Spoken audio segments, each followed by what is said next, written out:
Selamat pagi. Om Swastiastu. Bagaimana kabarnya hari ini Bapak Ibu?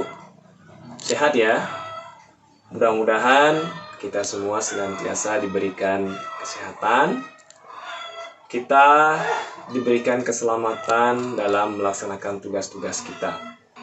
Bapak Ibu yang saya hormati, pada kesempatan ini kami tim Widya Iswara Balai Diklat Keagamaan Denpasar akan menyampaikan materi terkait penyusunan RPP. Meskipun penyampaian materi ini dilakukan secara online begitu ya, artinya tanpa tatap muka, kami tetap berharap Bapak Ibu tetap semangat mengikuti materi ini.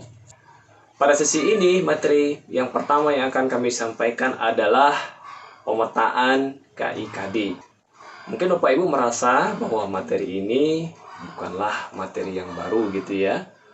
Karena Bapak Ibu sudah sering melakukan pemetaan KIKD sehingga sudah tidak asing lagi dengan istilah ini seperti itu. Namun tetap akan kami sampaikan materi tentang pemetaan KIKD ini karena seperti yang kita pahami bersama bahwa untuk suksesnya sebuah pelaksanaan proses pembelajaran itu diawali dari perencanaan pembelajaran yang efektif, yang efisien gitu ya, yang sudah mempertimbangkan segala aspek yang mendukung. Nah, pemetaan KIKD inilah sebagai awal dari perencanaan itu. Kami berharap Bapak Ibu setelah mengikuti materi ini, Bapak Ibu akan lebih dimantapkan lagi langkahnya, lebih percaya diri lagi dalam memetakan KIKD. Oke, sebelum lebih lanjut kita mengarah ke pemetaan KIKD, silakan lihat tayangan berikut. Ada kata-kata yang sederhana, tetapi dalam artinya. Ya, coba dilihat. Tantangan guru zaman now, menginspirasi. Nah, seperti itu. Nah, kata menginspirasi ini dalam artinya. Menginspirasi bisa jadi diartikan sebagai mengagumi atau menggugah peserta didik untuk melakukan seperti yang dilakukan oleh gurunya. Nah, untuk bisa menginspirasi ini tentunya bukanlah hal yang mudah gitu ya. Kita dituntut profesional dalam melaksanakan tugas kita. Nah, ciri-ciri guru profesional itu yang seperti apa Bapak Ibu? Saya kira Bapak Ibu sepakat dengan yang saya sampaikan bahwa guru yang profesional bukanlah guru yang hanya cakap pada kompetensi pedagogik dan profesionalnya saja, tetapi guru yang juga terasah pada kompetensi kepribadian dan kompetensi sosialnya. Perlakuan yang kita berikan ya kepada peserta didik kita dalam mengembangkan kompetensi kemampuan mereka itu pada akhirnya kita harapkan mendapat tempat di hati mereka sehingga pada akhirnya bisa menginspirasi mereka. Kita melihat sekarang tantangan guru di masa depan ya Bapak Ibu. Guru itu harus profesional. Kenapa guru harus profesional Bapak Ibu? Karena seperti yang kita pahami bahwa guru adalah faktor penentu keberhasilan dari sebuah proses belajar mengajar. Nah, guru yang profesional ya pada saat pembelajaran ya tidak cukup hanya menjelaskan seperti itu. Karena yang seperti yang kita pahami bersama, karakteristik materi itu berbeda-beda. Tidak cukup pemahamannya itu hanya dilakukan dengan hanya menjelaskan seperti itu. Sekarang kita lanjut ke 4 komponen rangsangan pembelajaran menurut KEM 1971, yaitu ada siswa, tujuan, metode, dan evaluasi. Oke, kita mulai dari siswa dulu. Siswa ini adalah sasaran pembelajaran yang ingin ditingkatkan kompetensinya setelah melalui sebuah proses pembelajaran. Kemudian ada tujuan. Tujuan ini terkait kompetensi-kompetensi apa yang ingin ditingkatkan dalam diri siswa setelah mereka mengalami sebuah proses pembelajaran. Kemudian ada metode. Nah, metode ini terkait cara. cara apa yang ditempuh agar konten-konten yang sudah dirumuskan dapat disampaikan dengan secara lebih baik. Kemudian ada yang namanya evaluasi. Evaluasi ini adalah mengukur keefektifan dari metode yang digunakan dan mengukur ketercapaian tujuannya. Jadi kita perlu evaluasi di situ ya. Evaluasi ini masih sangat umum sifatnya. Jadi ada hal yang lebih khusus, yaitu namanya penilaian ya, penilaian dan pengukuran. Sekarang coba kita lanjut ke slide berikutnya. Jadi untuk efektifnya sebuah pelaksanaan pembelajaran itu harus diawali dari perencanaan pembelajaran yang efektif dan efisien. Nah, pemetaan KIKD inilah awal dari perencanaan pembelajaran yang efektif dan efisien tersebut. Nah, sekarang coba kita lanjut ke pengertian pemetaan KIKD. Sepintas kalau kita melihat pemetaan, berarti dalam pikiran kita itu adalah penggambaran benang merah antara KI dan KD, seperti itu ya.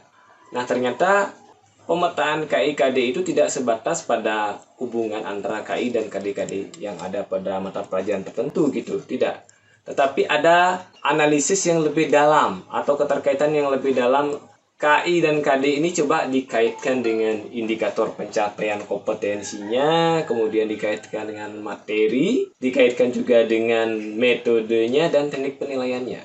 Sehingga bisa dikatakan bahwa pemetaan KI-KD ini adalah penggambaran keterkaitan antara KI, KD, kemudian indikator pencapaian kompetensi, kemudian materi, metode, dan teknik penilaian. Kemudian kita lanjut ke tujuan pembelajaran. Bapak Ibu, setelah Bapak Ibu mengikuti diklat ini, kami berharap Bapak Ibu yang pertama bisa menjelaskan pengertian pemetaan KI-KD. Terus yang kedua bisa menjelaskan tujuan dari pemetaan KI-KD. Kemudian yang terakhir, yang paling penting adalah bisa membuat pemetaan KI-KD sesuai dengan mata pelajaran yang Bapak Ibu ampu. Oke, kita lanjut sekarang ke pentingnya pemetaan KI-KD. Kenapa pemetaan KI-KD ini penting dilakukan Bapak Ibu? Pemetaan KI-KD ini penting dilakukan dengan tujuan ya Bapak Ibu, biar terjadi kelinieran antara tujuan yang sudah kita tetapkan dengan IPK yang kita turunkan, kemudian metodenya, IPK-nya, materinya, metodenya, dan teknik yang kita gunakan. Atau dengan kata lain, supaya IPK, kemudian materi, kemudian metodenya, dan teknik penilaiannya itu sesuai dengan tujuan atau KI-KD yang sudah kita tetapkan. Oke. Sekarang coba kita lanjut ke slide berikutnya. Seperti yang kita pahami bahwa pemetaan KI-KD ini adalah bagian dari salah satu dari 4 elemen perubahan yang ada dalam kurikulum 2013. Tepatnya ada di mana Pak Ibu? Ya, tepatnya ada di standar proses. Standar proses ini tidak bisa berdiri sendiri ya.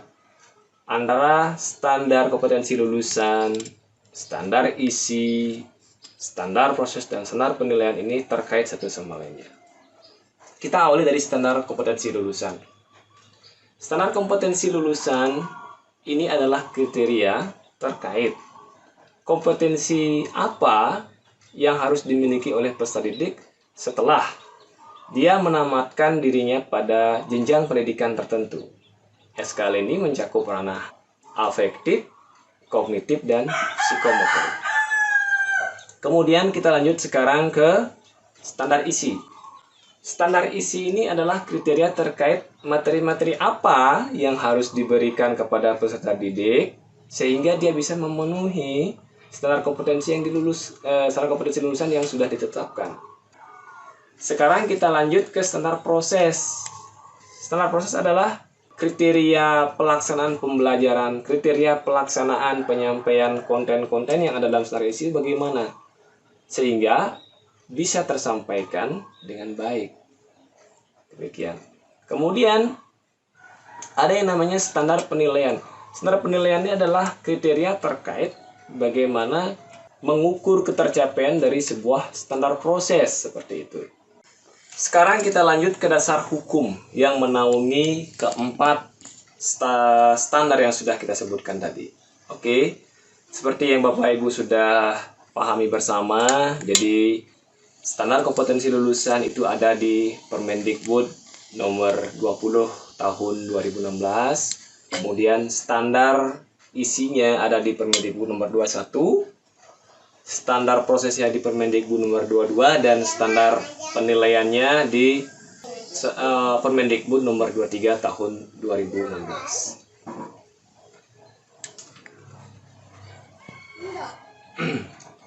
Terus kita melangkah lebih lanjut pada standar proses sekarang ya. Apa yang menjadi penekanan dari standar proses Bapak Ibu? Dalam kurikulum 2013 yang menjadi penekanannya adalah pendekatan saintifik. Nah, pendekatan saintifik yang seperti apa? Ya, pendekatan saintifik yang ada dalam kurikulum 2013 itu adalah pendekatan saintifik yang dikuatkan oleh yang pertama literasi, yang kedua BPK, kemudian yang ketiga kecakapan berpikir abad 21, yang terakhir HOTS, High Order Thinking Skill. Oke, kita mulai dari literasi dulu. Literasi ini terkait kemampuan siswa untuk mengakses, kemudian memahami sesuatu dan menggunakan sesuatu melalui sebuah aktivitas.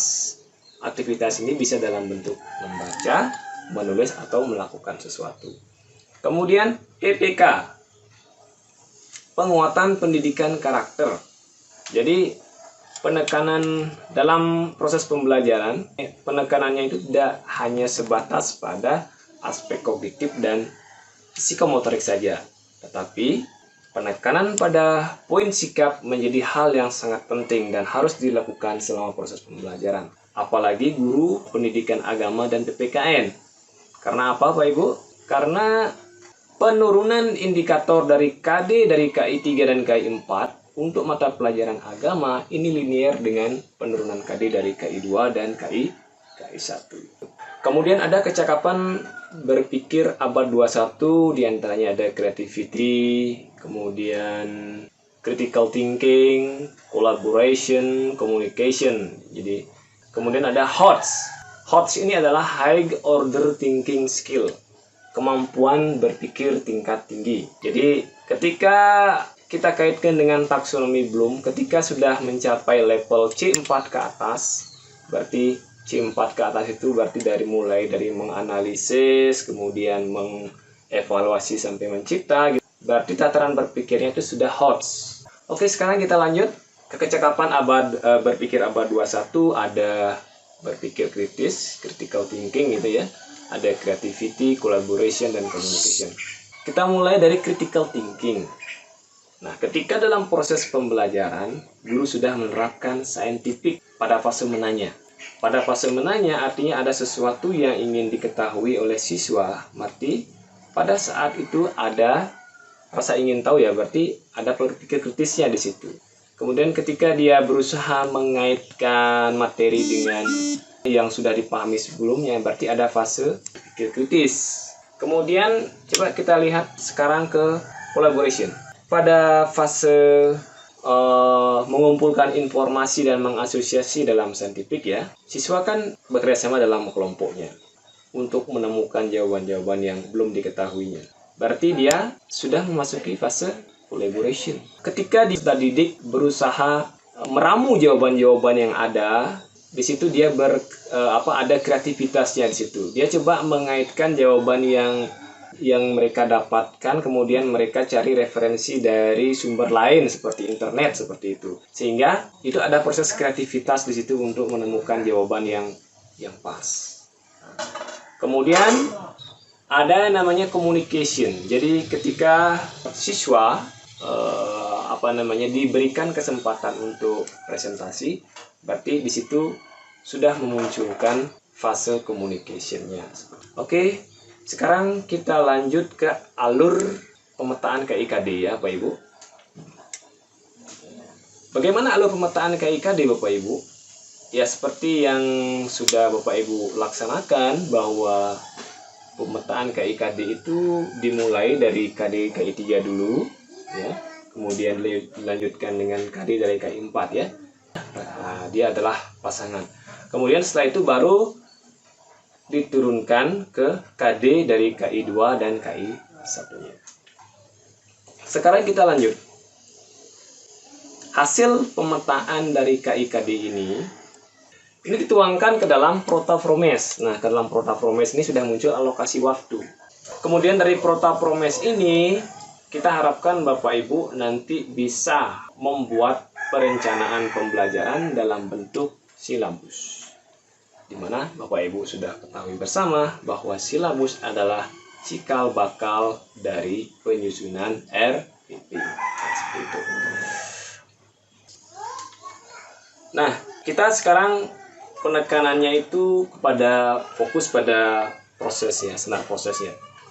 Jadi kalau dalam proses pembelajaran, maka istilah ini tidak bisa ada namanya model, ada pendekatan, kemudian ada strategi, ada metode. Nah, seperti itu. Namun Bapak Ibu, kiranya Bapak Ibu tidak perlu mempermasalahkan ini ya, karena sampai saat ini juga ahli masih banyak memperdebatkan ini. Jadi intinya kita nggak perlu dipusingkan dengan masalah itu. Yang penting kita sepakat bahwa pada intinya muara dari penerapan model, pendekatan, kemudian strategi itu larinya ke metode. Nah, seperti itu. Kalau kita lihat dalam bentuk diagram gitu ya, kurang lebih seperti ini diagramnya. Atau penggambarannya ya. Jadi model itu lingkaran besarnya lah, skup besarnya model. Jadi dalam model itu nanti ada pendekatan, ada strategi, ada metode. Nah, pendekatan model ini kalau dari definisinya itu kerangka konseptual ya, yang dibuat untuk merencanakan pembelajaran agar tujuan pembelajaran tercapai. Yang menjadi ciri khas dari model itu ada sintaknya di situ ya. Ada sintaknya, jadi ada langkah-langkah yang harus ditempuh. Kemudian ada pendekatan. Pendekatan ini adalah cara pandang bagaimana seharusnya pembelajaran itu dilakukan. Jadi ya cara pandangnya ya siswa harusnya dilibatkan dalam pembelajaran itu ya, melalui kegiatan mengamati gitu, menanya, kemudian mengumpulkan informasi, mengasosiasi, dan akhirnya mengkomunikasikan. Nah, itu cara pandang. Kemudian ada yang namanya strategi. Strategi ini lebih kepada bagaimana kita mengefektifkan langkah-langkah yang ada pada model ataupun pendekatan yang kita gunakan. Contoh nih, misalkan ketika kita menggunakan pendekatan saintifik ya, pada fase mengkomunikasikan misalkan ya, jika tadinya Bapak Ibu hanya mempersilahkan pada perwakilan siswa yang tampil ke depan untuk mempresentasikan, bisa jadi keaktifan siswa di sini belum maksimal seperti itu. Sehingga untuk meningkatkan keaktifannya dan menumbuhkan rasa tanggung jawab dalam diri siswa dalam kelompok itu, maka Bapak Ibu bisa memberikan perlakuan yang berbeda. Jadi pada fase ini bisa aja pada fase mengkomunikasikan Bapak Ibu mempersilahkan siswa yang dipanggil oleh guru, yang dipanggil secara acak oleh guru di kelompoknya itu untuk tampil ke depan. Sehingga semuanya harus siap tampil ke depan seperti itu. Nah, kemudian metode. Metode terkait cara. Umumnya cara yang digunakan adalah metode yang digunakan diskusi, tanya jawab, ya, curah pendapat dan sebagainya. Ya, itu. Sekarang kita lanjut ke KIKD-nya. Selama ini KIKD itu kita kan ambilnya dari Permendikbud nomor 24 ya, tahun 2016 ya. Sekarang rujukan barunya itu adalah Permendikbud nomor 37 tahun 2018 ya. Oke. Ya, kurang lebih seperti ini gambaran dari pemetaan KIKD, tetapi Bapak Ibu perlu dipahami bahwa itu tidak baku Bapak Ibu. Mari kita menyusun silabus ya. Terima kasih.